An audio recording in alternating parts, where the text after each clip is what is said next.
issue of the relationship between academia and then these themes, conflict, peace, this is what I want to see. First, I must say that that's my personal observation, that one, academics, historically, to go back to your previous issue you discussed, Plato, Socrates, everybody, they all address the problems of their time and their day. And the scholar, whether I like it or not, you are going to raise issues and questions of your generation, of your day or your time. So the issue of relevance is very important. Okay. And on that score, I want to address the issue of the role of academia. And I just want to say that, as a matter, my observation is that as far as our themes of peace and then security are concerned, in terms of education so far, we've done poorly, performed poorly at that. We need to actually up our game as far as peace education goes. I like how we've responded to the cyber revolution. Take Legon, for example. There's the whole cyber center. Resources are there. Informally, they try to encourage students, not informally, informally, to learn the basics, to take professional qualification. In Krumen's time, they had African studies as a compulsory subject. It's still there. But I like how they respond to the times of their time. My contention is that Africa faces a very big challenge of peace and security. There is much ignorance, illiteracy as far as security goes. This is the country, and it happened in this country. There were rumors of a bank being bombed. Instead of the crowd running away from the protesting, the crowd went to the bank, hoping that they would get money from the bank. But that shows a very high level of ignorance, because rumor of a bomb blast, and you run to the bank rather than running away from the bank. There's a lot of illiteracy concerning on our part. Yeah. There's also much ignorance concerning peace. Peace is complex. Like she said, peace building, peacemaking, and all that is a very complex thing. But unfortunately, we do not know much about this, or we don't teach much about this. And that is where I would answer your question. It is the duty of academia, higher education institutions, to actually break these things down and then teach these things to the mass of our people. And we must teach them in a language and in a way that they understand. Like she said, policy briefs. It's not just enough doing research and then getting promoted for that. That's not adequate. That's not to respond to your community. Plato, Socrates, and Co., they address the issues of their community. But we must be able to actually do the research and find out what is our own, what is acceptable, what the reality is, and all that. So we must be involved in this sort of thing. But above all, we must actually ensure that peace education is cut across. We shouldn't pretend that what's happening is enough. It's not. My viewpoint is that it doesn't matter what you are doing, whether you're studying medicine or you're studying engineering or whatever. You must have some exposure to peace and conflict studies, hospital studies. Indeed, in the US and other Western worlds, many students are learning these things for a number of reasons. You can't do proper relations and know nothing about peace, for example, human relations, etc. Negotiations, dialogue, conflict resolution. So those who want to be experts in administration, let's say PR work, would have to learn something about this sort of thing. My viewpoint is that we must also make these studies compulsory across board. Whether you're doing medicine, engineering, whatever you are doing, you must have some exposure to these subjects. Because whatever your field, you are going to do with human beings. So peace building, peacemaking, conflict avoidance, conflict transformation are all skills you must learn. It's relevant to your course, your profession. So I would want it to be taught across board, like we are doing with cyber with the internet. We are doing with the computer studies, etc. Like it was done with African studies, so that everybody at all levels will learn it. Again, to your question as to what the academia must do, the universities must do, higher education must do, we must define curricula and syllabus so that the one in primary school will learn what is appropriate to his age and then his circumstance. We must design the syllabus and the curriculum so that the one in the university will also do the appropriate thing. That should be done by us. But then, the knowledge should spread across board to everybody, because these skills are necessary. It doesn't matter what your profession or your work in life. And it's our job to carry it across to people of all generations. But we must design the toolkits, the modalities for teaching, the curriculum, the syllabus, and all that. Great. Thank you very much. Prof? All right. very insightful ideas, the primacy of research. I think that is very critical. It is important to begin to take a real look at what it is that we are researching into. Who even funds the research that we conduct? Because you see, the person funding a particular research would have a certain interest or a certain reason or motivation why they are driving a certain particular interest. What is the percentage of our educational budget goes into research? And I'm asking this because, you see, all that we are talking about all this within the context of the state. How well do we even know, or what do we even know of the African state? My colleague talked about some soldiers not being soldiers, right? Soldiers are not soldiers because, you see, our military setups were established within the context of, or the colonial context of extraction. And those soldiers had certain specific responsibility to pacify the people, okay? Those who were the agitators, to beat them up. And today we see our security people doing some of those things, okay? The state that we talk about today is more or less an imported state, you know, that was bequeathed to us by some colonial, and our people were happy, but then we've not done much research in terms of how we can transform our state endogenously from within. Most of the societies that have been able to develop and transform their states are states that have developed from within. We are very quick to take everything that is thrown at us. I think a couple of weeks ago, those of you who have been following events and processes in Ghana have followed debates about how something was thrown at us about sexuality education and all of that. And without any critical reflection, we need to actually conduct research that allows us to understand our own circumstances, our own resources, what will work, what will not work. Of course, there is every society borrows from outside, right? But then there is an extent to which we can borrow from outside and what we can develop from within. But I also want to emphasize the question of intercultural dialogue, okay? Because I think most of the conflicts that we've been grappling with are conflicts that center around issues around identity, recognition, and all of that, right? But then to what extent are we able to train students, okay, who appreciate other people's culture, okay? There's a lot of discrimination in our society, okay? People discriminate discriminate against other people within society, but all of a sudden when they travel to other countries, they expect everybody to embrace them. That is not going to work. We have to start, charity begins at home. We have to start to understand other people's cultures. We have to begin to put our feet in other people's shoes to understand why they behave even the way they behave. And I think education has a very important role in promoting intercultural dialogue or intercultural competency within our institutions of higher learning.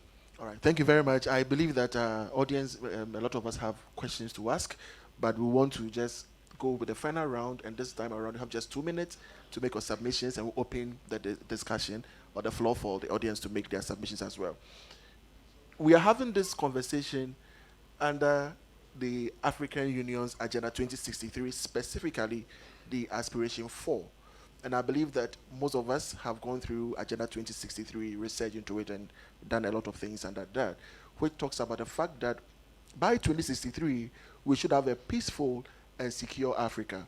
Ladies and gentlemen, it will interest you to know that by 2020, one of the key indicators is that all guns must be silent. 2020 is how many months from now? Just some few months from now.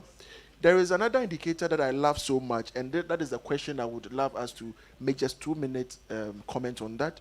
At the individual level, how do we achieve this? Because we want an Africa that is free from armed conflict, terrorism, extremism, intolerance, and gender-based violence as a major threat to human security, peace, and development. Let me add, the continent will be drug-free with no human trafficking. I hope you're taking note of the key things. And where organized crime and other forms of criminal networks, such as armed trade and piracy, are ended, Africa shall have ended the illicit trade in and proliferation of small arms and light weapons. Still in the context of our theme, and at the individual level, you, me, all of us here, what will we do, or what must we do to support this vision? By 2063, we will be able to achieve some of these key indicators. All guns must be silent 2020, and the next indicator that I love so much, 2 minutes, I will start from Sadiq. If you have questions, please get ready. And you have submissions as well, please get ready. Thank you. Thank you, moderator. At this very point, I will still want to go back to two things. I will look at the youth and then the media. In trying to understand the dynamics when it comes to the population of the youth, I came across that the youth in Africa form about 19% of the global youth population. And so it tells you that everything now centers around we, the youth. And so in offering or suggesting on how we can tackle some of these issues in order to avert these conflict situations, I would want to say that we have the youth groups or the unions. And so, for instance, if you look at the African Student Union, which is there, we have the National Union of Ghana Students, we have the Private University Students Association of Ghana, and others. I'm sure that when we do a collaborative engagement and then do probably what we call train the trainers, we could take up the challenge and then go into the community. And whilst I was also serving on PUSAG, this is one of the things that I actually was trying to do until we went out of power. We go into the community, so we design what we call one community, one university. And this is the whole idea. So if, for instance, a university is offering, say, computer science, then during the vacations, some group can take up the challenge to go into some of these communities and then teach the children there about, use of computer on a very voluntary service. So I'm sure we can apply the same thing here by giving them the needed education as we are discussing. And then we need to see, we the youth need to see the issue well. We need to understand the dynamics and know how it affects us, because if the educational, there's no peaceful atmosphere, then it means that we cannot go to school or we cannot continue our education to the best this and that we want. And then also, I still want to talk about the media. Okay. We are still missing the media angle. And if you read around what we call the CNN effect, where we use the agenda setting theory and the hypodermic needle theory, it tells you how messages are well crafted and then injected into the system, and then how it affects or how it's able to change certain dynamics. So we will still have to make use of the media for them to craft certain messages. Coming up with what we call the peace journalism, and then come up with programs that will be targeted at averting some of these issues. Thank you. Thank you so much. Lawyer? Oh, thank you so much. 2 minutes? Just 2 minutes, yes.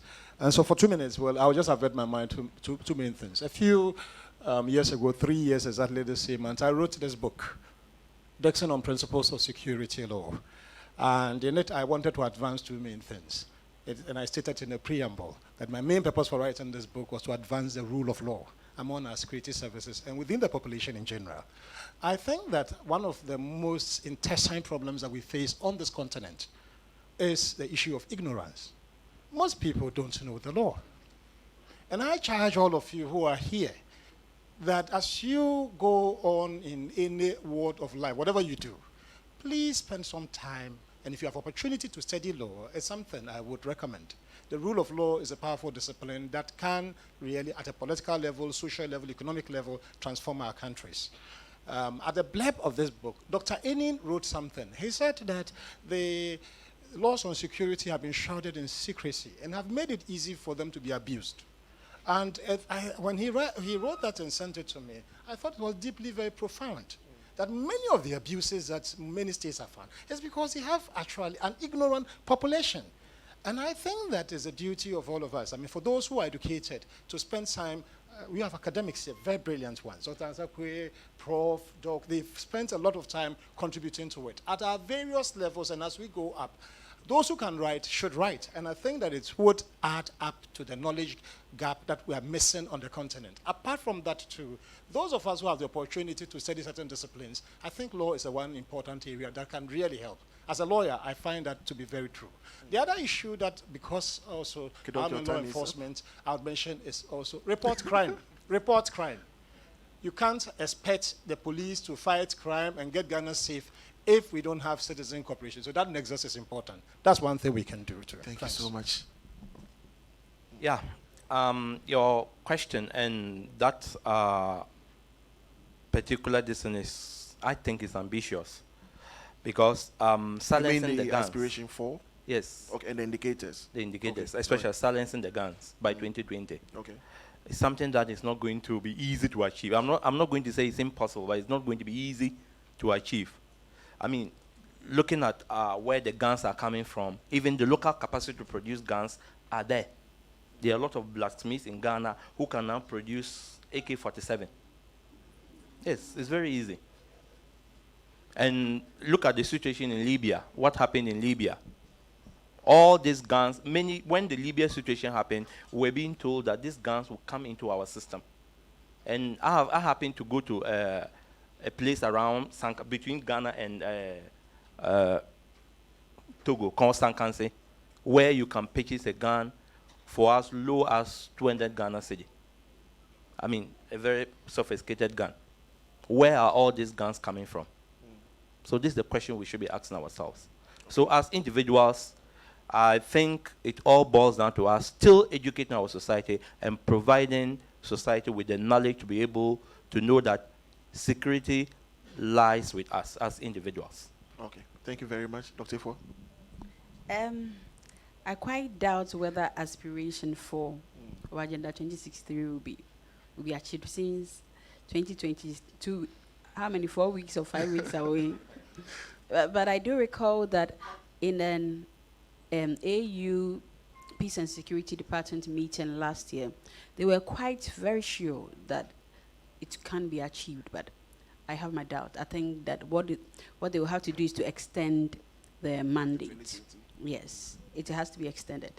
Because obviously all the missions, aside that of Sierra Leone, Liberia, and all that has been drawn down, what about the other missions are still ongoing? And AMISOM and CAR and all are so volatile and vulnerable. So I doubt it. But what I can do as an individual is, and what I'm doing now is, as a member of the Greater Accra Regional Peace Council, is that we have put a policy in place where we are currently strategizing. We call it the Greater Accra Youth Peace Dialogues. And we intend to engage junior high school, senior high school, tertiary, and out of school youth on some of these things we've talked about. Great. So to inform them about the formal and informal peace architecture that we have, how to promote peer peace counseling, to educate them and raise awareness on conflict prevention, management, and resolution, which I think will be very useful. It's the little thing that we are doing to ensure that there is peace in the Greater Accra region. Aside the other peace research that I'm undertaking on the Lake Chad Basin area, to look at the intended and unintended spaces that have been opened as a result of terrorism in the area. Great. All right. Since we are so concerned with time, I'll be brief, and I'll just recollect. I'll just recollect what UNESCO is taking. The saying that war begins in the minds of men, and it's the minds of men, therefore, that the quest for peace must begin. War begins in the minds of men. It's the minds of men, therefore, that the quest for peace must begin. And therefore, when it comes to talking about minds, teaching and learning education, formal and informal, are very crucial. Thank you very much indeed. I think I will start from the individual level, and I will address my points to the student. As much as possible, I want to encourage you to adopt a critical approach to everything, okay? Don't accept things that people tell you. I mean, don't just accept them, not even your pastor, not even what we are telling you here. But then what we are telling you, subject them to a test of logical examination. Does it make sense? If it doesn't make sense, it doesn't make sense. I think that is where we can begin with issues around terrorism, violent extremism, and all of that. It is the tendency to swallow what is thrown at people without examining them that has partly contributed to that. But then on the question of silencing the gun, I think it's obvious we are not able to achieve that objective, but there's something we can do. And that something we can do has to focus on strengthening or building legitimate states, okay? Most of our states lack legitimacy. They are seen as illegitimate in the eyes of their own citizens, that's one. Second, there is need for greater interagency collaboration between the agencies that work to address conflict. The nature of conflict requires that you certainly need to collaborate with agency within state and across barriers. And then thirdly, I think the concept and principles that we employ, even the tools in engaging conflict, need to be transformed. Most of them are anachronistic, right from the United Nations through the African Union. There's conflict that are being encountered, do not have the sort of tools, or the sort of tools that exist are not adequate for addressing them. Thank you. Thank you very much. I have a lot of follow-ups, but I want to ensure peace and security here. So let me give the opportunity to our audience. I believe that most of us have key questions, key contributions that you would want to make or ask. I would give the first round just 5 people. Let me see hands up if you have. Okay, let me start with contributions first before questions. Let's not mix them. Contributions. 1, 2. Can someone help me with the microphone? Okay. 1, 2, 3, 4, 5. Oh, let me count again so that I'm in trouble. 1, 2, 3, 4, 5, 6, 7, 8. Please go straight to the point. You have less than 30 seconds. Okay, thank you. And thank you to all the panelists for great contributions. But my contribution is, anyway, my name is Dr. Agana. I'm with UPSA. I wanted to point out that we should be careful not to mix peace education with peace studies. I believe what most of the universities are doing. Please come again. Yeah, we should be careful not to mix peace education with peace studies. I believe what most of the universities are teaching now is peace studies. Of course, peace education is part of peace studies, but peace education has been with us since forever. From childhood, we are taught respect for our elders, respect for each other, and all that. But of course, since we still have conflicts with us, that goes to show that maybe the peace education we are taught at home might not be enough. So what we should try to do is to try to formalize a kind of peace education, but that should be at the elementary level. Okay. For peace education, peace studies is a social discipline. And to say that all students at higher tertiary level should be taught peace studies, that might be asking a little too much. Thank you. All right, interesting, insightful. These are rounds for contributions. If you have a question, please, we'll come to you. Thank you. Yeah, 2. My name is Professor Asafo. My contribution has to do with the governance of higher education. Who governs higher education? The quality of people, and especially the freedom of the administrators in governing higher education, the universities.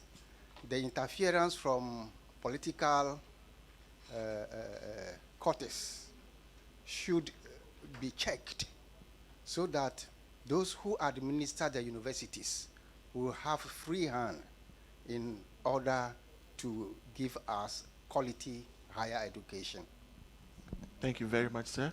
3. Okay, my name is... Did you raise your hand? Yes. You did, okay. My name is Dominic Prempe. My submission is that we're talking about quality higher education and peaceful Africa. In our higher institutions, the conflict is serious between the students and the lecturers. These students sitting here came here because a lot of them were bundled in. If it was to be in December, when they are ready to write their exam, none will come here. because they need to read well, pass an exam, and go home. If you don't pass, you don't go. Now, that relationship between the lecturer and the student, there's a gap there. The African, excuse me to say this, not all, but a lot of the African lecturers have built walls around them that you can't get closer. So apparently, even when I pass exam and go home, I am going with a mindset which I'm already tormented. So I go home a tormented soul, and I'll go and torment those under me. So I think in the tertiary institutions, it will be liberalized so that each and everyone can share ideas. Sometimes we move from even the education that we want to have, do other things, and it will build the students up rather than just pouring book on us, whilst relationship already has broken from the tertiary institutions. Thank you. Thank you. 4. Thank you very much. My name is Alex Tete.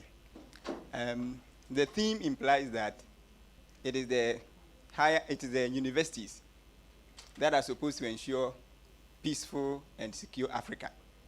But do we have peace in our universities? Because look at the power struggle that we are experiencing. When it comes to vice chancellorship, pro-vice chancellorship, dean of students, and the rest. So there is conflict at the in fact, we students, we are seeing them. So there should be peace there first. Then we will learn from you. Moreover,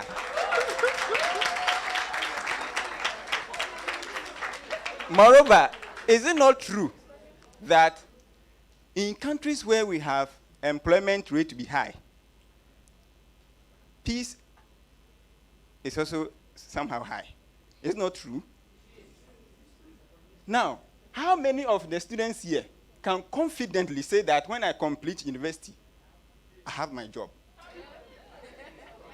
So I am looking at how I'll be employed and whatever means, because even those who claim to be the lords of peace complete without a job, and by that they marry late.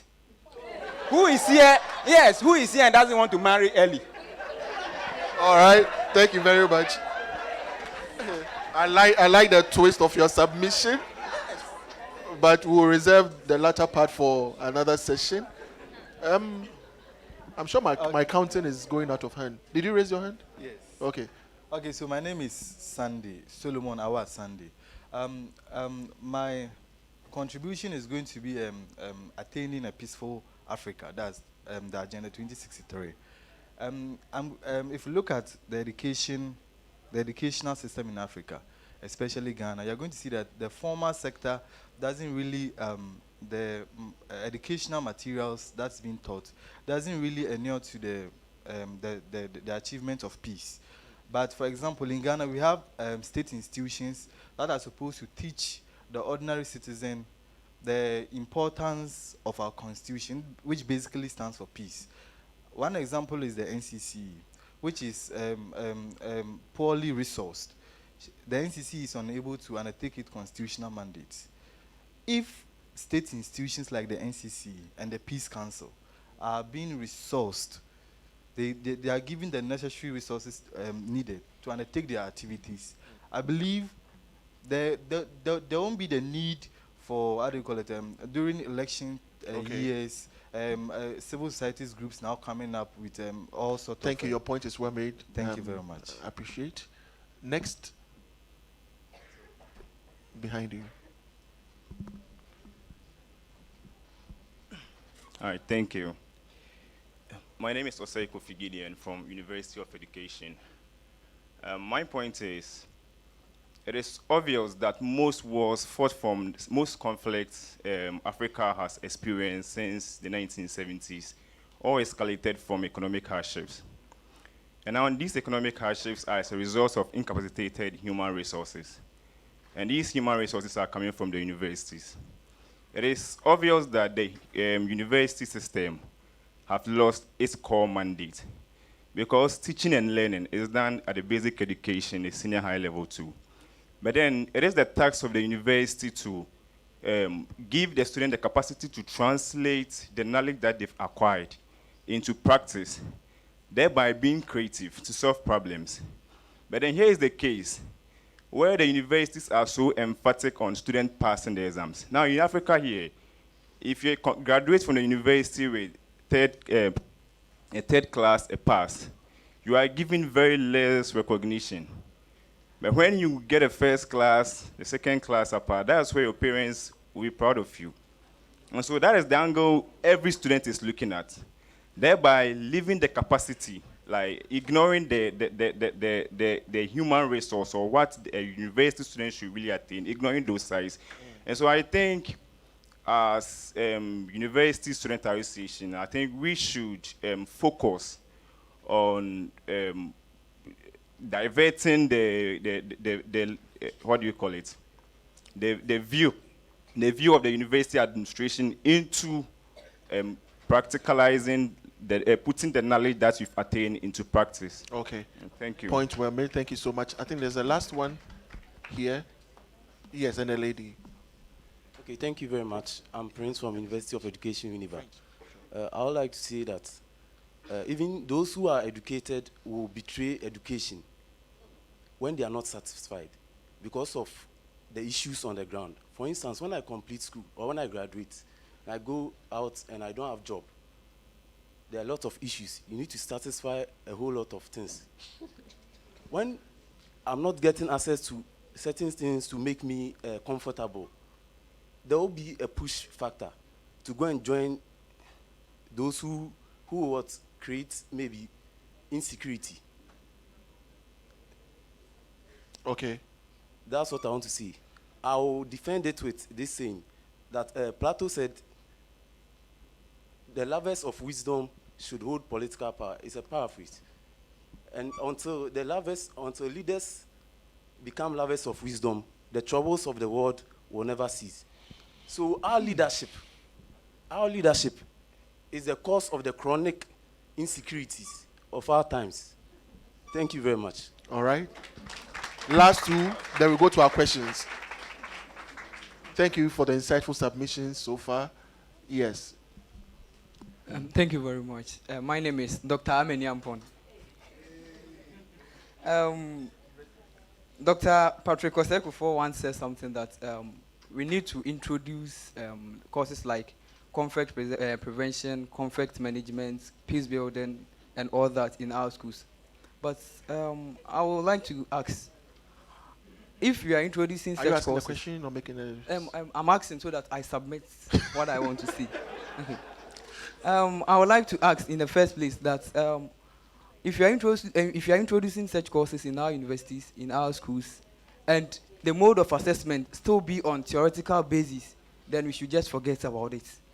The mode of assessment of such courses should rather be a practical basis, because I cannot learn conflict management, and when I get home and my dad and my mom having a problem, then we go on and call the pastor to come and solve such a problem. Meanwhile, I've studied conflict management. Then, so I think if we are studying conflict management in our schools, then the mode of assessment should be practical, not really theoretical. Thank you very much. A good point there. Last one. Thank you. My name is Juliana Quenin from University of Education. Mine is kind of a contribution and also an appeal to we the students here. I'm happy that these people who are of higher degree in our country pass through the kind of education we are going through now. But then when they get to those top positions, they think they can use we below them to achieve their selfish aims. I am appealing to us that come next year, it's an election year, and they will try to use us in school. TESCON, TAIN, they are the people they come to because they want them to do whatever they want them for. So I am appealing to us that when they come, let them know that we are educated, we understand peace, and for that matter, we don't have to do that for our younger ones who are coming after us. Thank you. Great. Okay, before you speak, may I know those who have questions? Questions? One. Just one. And then, Prof, you make your submission, then two, then we end. Quick. All right, thank you very much. My name is Abuga Joseph from the University of Education. There is this thing I've also realized about students. we are focused on coming out to get jobs. Now, we also fail to understand that, okay, most fail to understand that poverty is the root to all these conflicts and the evil things we have. Now, students of the university, we definitely know that in this country, for example, at the end of the year, the number of students that graduate and then the number of students that get employed into the government sector, when you rate them, it's in fact, it's so appalling. It's heartbreaking. Now, as students, what do you do for yourself? Where is your entrepreneurial lifestyle? Like, we don't build up our entrepreneurial lifestyle. We don't think of what to do to make money for ourselves, but we focus on government employment. Then you come out when you don't get employment. When you get somewhere and someone does something little to you, even stepping on your toe, then you get angry. Then you start saying things. They banter each other about political. This party came in and never employed this number of students. What are you doing for yourself as a student? Be innovative in the mind. Think of entrepreneurial life. We have a lot of things we do as an entrepreneur. Network marketing, a lot of stuff you do to become financially free by yourself. You don't need someone to determine how much you will receive at the end of the month. How many days do we have in the year? 336 days. Are you sure? Sorry, 335 days. 365. Sorry. Like my adrenaline is coming up. Yes. Now, why should you be paid 12 times in 365 days? All right. Tell me why. Thank you so much. Your submission Thank you very much. is well made. Can we pick our questions? Okay, thank you.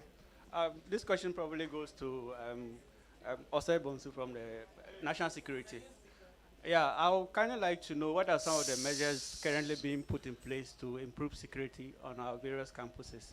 In 2015, we all heard of the terrorist attack in Kenya, the University of Garissa, that claimed 148 lives. And then we also have a gang and theft wars in various universities in West Africa. In our very own Legon, in 2015, there was a clash between students of the Commonwealth Hall and then Sabah Hall. So I'd kind of like to know what are some of the measures that are currently being put in place to ensure that there is maximum security on the various campuses in this country. Thank you. Okay. I think there was a second one. Before, did you raise your hand? Henrietta, I will give you the opportunity. So please, okay, so speak and then Henrietta comes in. Abednego is my name. My question is, we have said here that, or in the presentation, what I realized was that there are imbalances with peaceful Africa and quality education in Ghana. Then majority mentioned politics. So how do we disassociate politics from this? Did you get the question? Your question isn't too clear. What I'm saying is that we realize that there are imbalances, or practically, we don't really see that kind of quality education matching with peaceful Africa. And we saw that some of it, or one of it, is political interferences and influences. What I'm asking is that, how do we disassociate this from the people, or people that are engaging in higher education or quality of education? Thank God I'm a moderator. I'm not the one to answer your question, so the experts are here. Henrietta.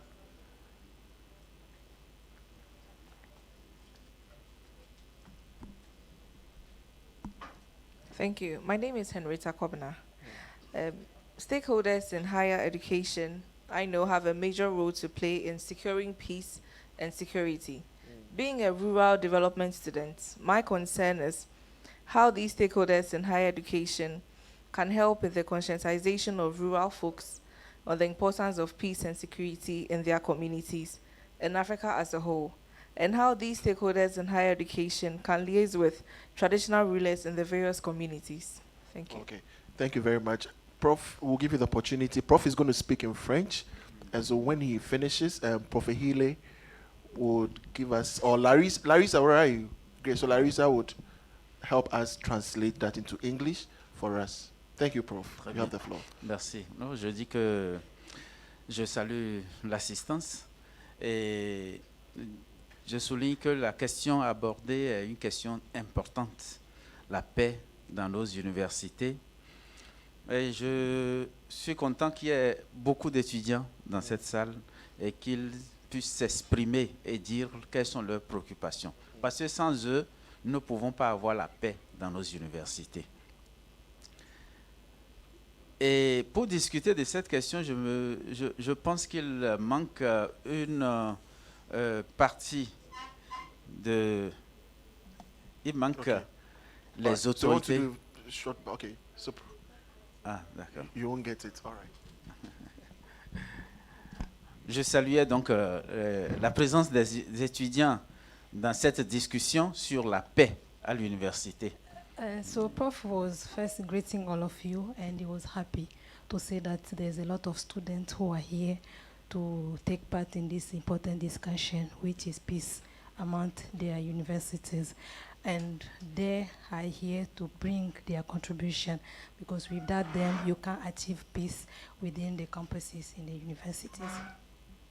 Et en dehors des étudiants et des éducateurs qui sont présents ici, il manque, à mon avis, une partie importante de la décision, les politiciens, le politique. So except the students who are here and the academicians who are already present here, according to him, there are some people who are missing over here, politicians. So they would have been the best people to be here also to discuss this important topic. Parce que nous avons parlé, pour parler de la qualité dans l'éducation, nous avons dans nos pays opté pour le système LMD, qui a des exigences. Mais ces exigences ne peuvent pas être satisfaites sans l'intervention du politique. Okay. So in some of the French-speaking countries, they have this system they call LMD, is bachelor degree, masters, and PhD. That's the system that they install within their universities, most of the French-speaking countries.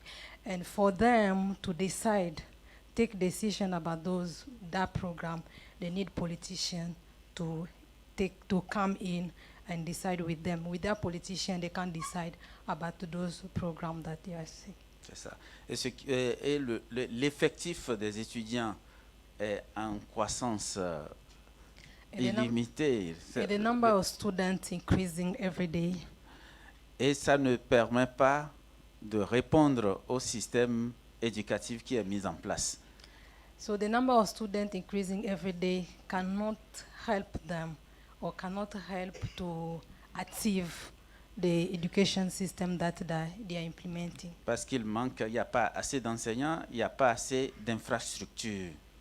First, there's not a lot of lectures, and the infrastructure are not well built. Et donc, pour ça, il faut que le politique intervienne pour permettre aux étudiants de venir étudier dans de bonnes conditions. So because of that, we need politician intervention for them to help students study in the good conditions. Sans cela, il y a tout le temps des mouvements de grève dans les universités et la paix est perturbée. With that, you'll see that a lot of students go on strike, and the peace within university is always having problem. Merci beaucoup, Prof. Great. Shall we put our hands together for ourselves once again? I think you've been an interesting audience. It's one of the key programs where we've had the audience sat through to the end of the program. And I would want to give the opportunity to our panelists to give us feedbacks to the few questions that were asked. And then Prof. Nyama will give his closing remarks. Then off we can go. Who speaks first?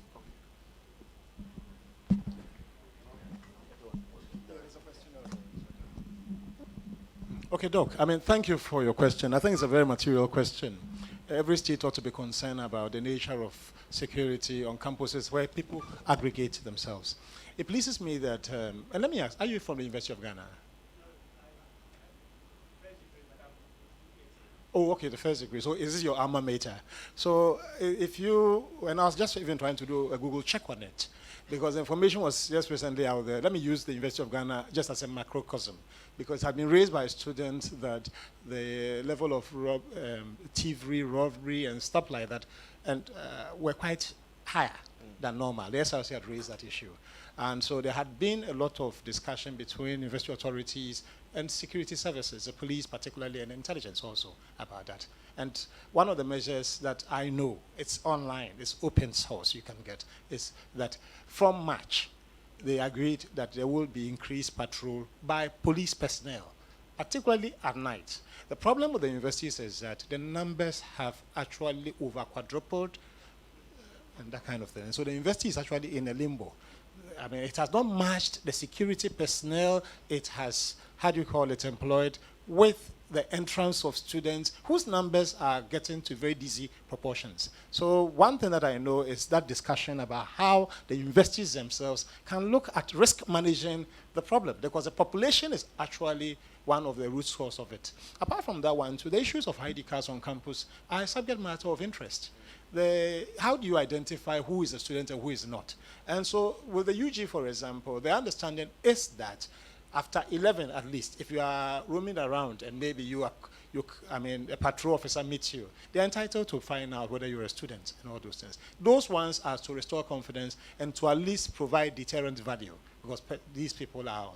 You would remember by university statute that university territories are largely private territories in a certain sense. Not, they are public, but they are in the sense that, academic freedom and things like that. You don't want to put in security forces because they might be perceived as intimidatory. But given the nature of the threat, some of these things are coming. The other issue informing it is the specter of terrorism also, which of course is always around. Another thing that I know goes on behind the scenes is the quality of training given to those actually on the ground. What type of training do they get? And so there have been defects and deficiencies there. That is not only to be found there. In fact, most of the private universities, it's even quite more difficult a situation than it is even with the public universities. But if you go to most of the public universities, you find a problem. Entrance into most of them. If you go to UCC today, you would see there are multiple routes to enter. The same applies to maybe Legon is a little better, but if you go to tech, it's quite, So that's one other thing. The other issue has to do with that when something has occurred, security is not only about deterrence, only about protection, it's also about understanding what happened so that you can frustrate people who want to try copycat attacks, the investigative aspect. And so I know that the Ghana Police Service is working on plans to see how they can train those on campus and also make available services about student-related investigative issues. When I was on campus, I remember there were situations where foreign students were having problems, and it would go to Legon Police. They would go to the Legon Police to report it, but they themselves will find a way of going to withdraw it. You understand? I don't know the reason why. But most of them because there were other repercussions. So some of all those ones also complicate a simple solution that you put, onto the road. So these are some of the things that are being done. All right. Thank you very much. Anyone to answer Henrietta's question? I just wanted to respond to something that when we talk about education, peace education for the tertiary institutions, we are not talking about peace and security studies.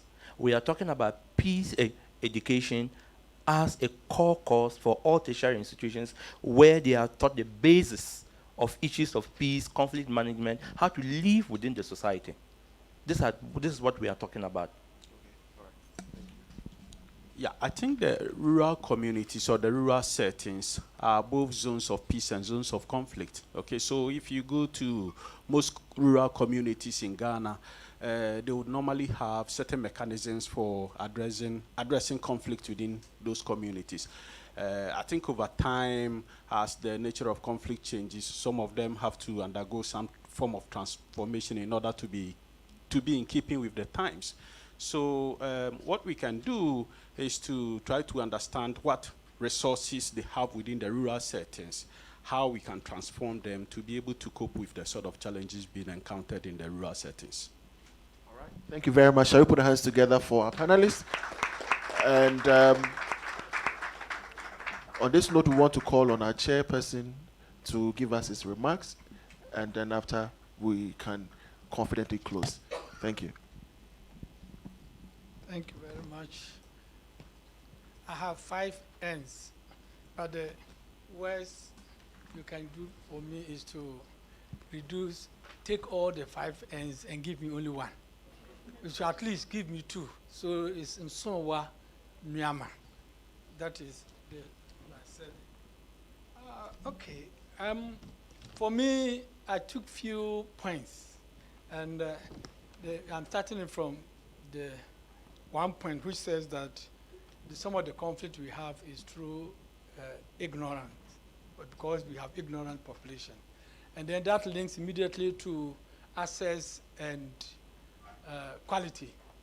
And I ask myself, if you have money to produce 2 good quality spoons for the population of 10, and the same 10 spoon, the amount of money can produce 10 lead spoons for the 10 population, would you produce the 2 and allow the others to use their hands to take soup? So that is where I come from, that the quality is very important, but access to a larger number and then gradually improving the quality, to me, is more important. So all of us should have. So it's like I'm a statistician, and somebody said, the average, when you want to take the average, there's a cold weather here, and there's a fire. So if I put my head, I'm going to find the average. So I put my head in the fire, and my leg in this thing. Well, on the average, I'll feel fine. but is that what you want? No, you don't want that. You want the average heat, so that the body will enjoy that average heat. And then gradually, when you're becoming too cold, you try to get closer to the fire. And then when you're getting too hot, you get closer to that's the meaning for access and quality. Yeah, but there are certain things I also enjoyed. You were talking about the negative piece and positive piece. Actually, I never understood it until they explained it. I said, how can you have negative peace? Peace is good. Yes, but I think the negative piece is say that you have peace, but it is just hanging. Beneath it, you still have things that can erupt, and you lose your peace. And that also brings us closer to, you were talking about Western means of solving conflict, and then the African way of solving conflict. And really, I also enjoy the fact that culture plays a major role in security and peace. Because you can go outside and see a lady and say, you are God's good creature, beautiful. And already it is sexual harassment. You go to the village in Africa and you make the same statement, the lady will love you like anything. You see? So the peace and the security and all those things are really cultural. You go to the West, you cannot marry 2 because it's abomination. You go to our village, and it's not a source of conflict. And I have a reverend minister from my university, Dominion University, who has written a book, and the title of the book is Polygamy a Sin? And immediately, because we have academic freedom, there are people who are saying, how can you, a reverend minister, write something like that? And the reverend minister also thinks that, but I'm only using the Bible to prove a point. So you can see the conflict that can come. But because of education, not the ignorant, they don't fight. It's this academic exercise. So the education is really, higher education is really important in controlling conflicts and then promoting peace in our environment. So we believe that many people should be educated so that when we are talking about issues, it becomes easier. Because really, one dangerous thing is when the person who is ignorant thinks that he knows. And whatever you do, he has a fixed mind. This is how it's supposed to be. But with the higher education, I think these things will be brought into a peaceful situation. So on that note, I would say that I've really enjoyed it. It's good I didn't go to, because that's what I know already. And you have really given us insight into peace and security through quality higher education. Thank you very much. Thank you very much, Chair. And I think once the Chair has spoken, he's given the final words. I need not to comment on the presentations made here, than to say a very big thank you to our wonderful panelists. I think they deserve another round of applause. So, ladies and gentlemen, we have been hosting Dr. Kweku Danso, and he's a research fellow, Faculty of Academic Affairs and Research at the Kofi Annan Peacekeeping Training Center. Thank you so much, Doc, for joining us. Dr. Ifua Boatma Yakohene, and she is also a research fellow, Lesiad, University of Ghana. Doc, thank you so much. Great. Dr. Patrick Osei-Kuffour, Head of Department of Peace and Development Studies, University of Cape Coast, and he's been represented by Dr. Bukari Kadri Noga. Come again? Kadri. Dr. Kadri Bukari Noga. Great. So those of us who would want to have, I know someone was like, is this Dr. Patrick? This is him. That is not Dr. Patrick. He ably represented Dr. Patrick Kuffour. And your name again so that we can come to you. Kadri Bukari Noga. Kadri Bukari Noga. Thank you so much for the wisdom and insight. Dr. Kumi Ansakoi, a senior lecturer, Political Science Department, University of Ghana. Thank you so much, Doc. And then Osei Bonsu Dixon, Esquire. Sharp. Yes, and he's a Chief Legal Advisor, National Security Council Secretariat, and Coordinator, Security Governance Initiative. Thank you so much for sharing your knowledge with us. And our very own student, we are proud of you, and that is Mr. Sadiq Educhum, and he is also a student analyst and a student at Kofi Annan Peacekeeping Training Center. Thank you so much. To our chair, thank you so much. To Professor Etienne Ehile, thank you for giving us the opportunity to have this beautiful discussion. To our student, you have been wonderful, and then to our expert as well. But if we have to say a big thank you to someone, I think he really gave a very good grounding for all the discussions we had here, and that is Professor Osei Hwideɛ. Thank you so much for setting the ground and the pace for us to have such a beautiful discussion. On this note, may I hand over to Ms. Felicia Kwabeji to officially close us, and then we can go. Shall we put our hands together to our resource persons as they take their seat?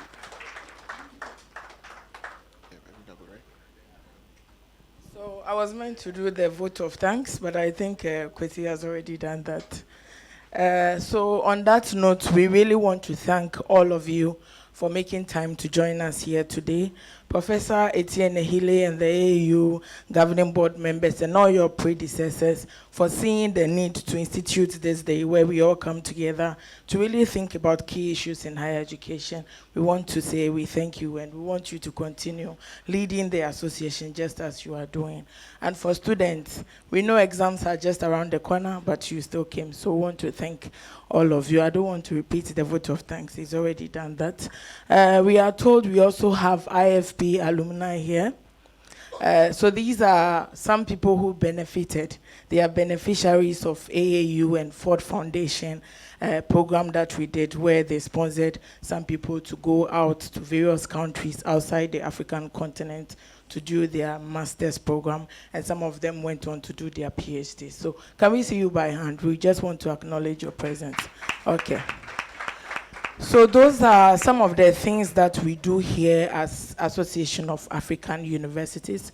we do quite a number of training programs where we empower and build the capacity of the higher education sector. We also run some scholarships as and when they come in for the students, so that they also try to move on to the next level where they do their masters, where they do their PhD. We also run quite a number of projects on quality assurance, others that we do with various development partners on African Centers of Excellence, and quite a number of them. So we invite you to actually visit our website, which is www.aau.org. We also have the AAU TV.